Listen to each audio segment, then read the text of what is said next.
everyone. Once again, Donald Trump is flinging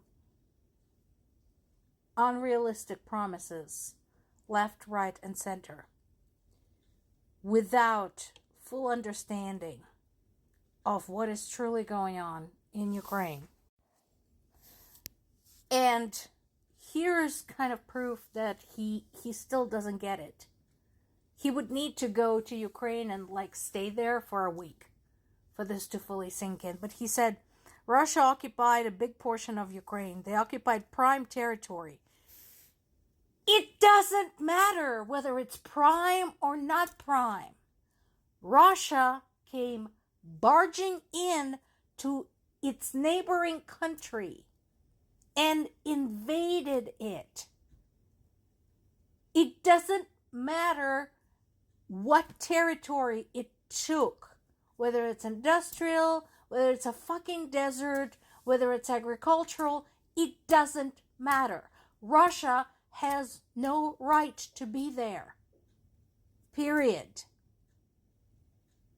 It's not some kind of a trade deal. It's not a real estate negotiation. And again, he's talking about this whole land swapping thing. And what will Russia give up?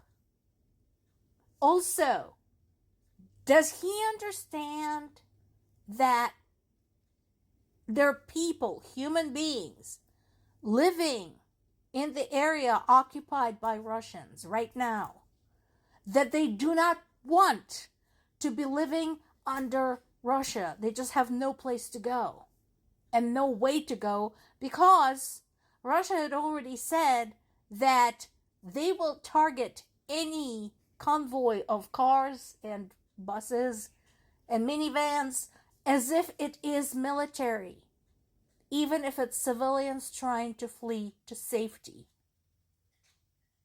And that is why there are acts of resistance, there are acts of sabotage against Russia in the occupied territories almost every day. The people there have spoken. They're not interested. So when we're talking about land swapping, it's not just some piece of land that, doesn't have anything. It's people's homes. Why is it that everybody understands that about Gaza Strip, but does not fucking understand the same thing about Ukraine? It's not that fucking hard. Trump is also describing the meeting in Alaska as a kind of a putting out feelers and stuff. A feel out meeting. Dude, how long are you going to be feeling things out? You were the one who said you could end this war in 24 hours. You spoke to Putin multiple times. You had your representatives meet with him multiple times. And you're still feeling things out. What's there to feel out? Putin made it perfectly clear what he wants. You're either okay with it or you are not. Why? Why does he say that both sides will have to cede territory? Why does Ukraine have to surrender anything? And again, does he have any concept that they're human beings living in the occupied lands? So this is on the Kyiv Independent website, a Ukrainian side. And this is interesting. So this article talks about a top Russian official allegedly urging Putin to halt the war in Ukraine. Now, here's the thing. While I think it is a good advice, because there are multiple Russian historians, analysts, political and economic, military, who talked about the burden that the war had put on Russia and the civilian population. And the fact that even if Russia were to completely overrun Ukraine today,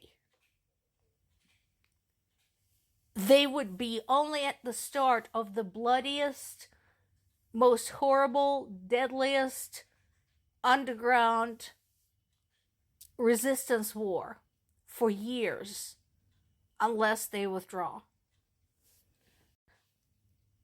Unfortunately, such arguments have no effect on Putin, and I'm surprised this guy hasn't fallen out the window yet. If not, he's probably heading that way sometime soon.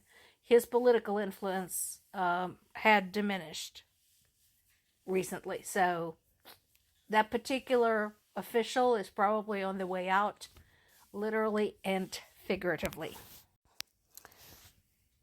So right now, a monitoring group, one group, says that there may have been a breach in Ukrainian defenses in the Donetsk region. However, let's not forget the hostilities in the Donetsk region have been going on for a long time, longer than anywhere else in Ukraine. So things there are constantly shifting. I'm not saying it's not true. I'm not saying, this is not possible. It is very possible. Some very brutal fighting have been going on in that region. That's where we lost a family member, and that's where another one of our family members has been taken prisoner. But we'll have to see, because we've had reports of Russia's advances, breakthroughs, and so on in the past, only to discover that it either wasn't true or we didn't have all of the information. So we'll just have to wait and see. Let's treat this as a developing story. To end on a somewhat positive note, Ukraine had carried out yet another drone attack way out there, 2,000 kilometers away from the border with Russia. That's way out there. So this is a Lukoil Luchta oil refinery. Here we go. They give you a nice conversion there. 1,243 miles from the border. So you can imagine. And once again, just continuing to hit Russia where it hurts. Right in the oil industry. And good on them. More to come.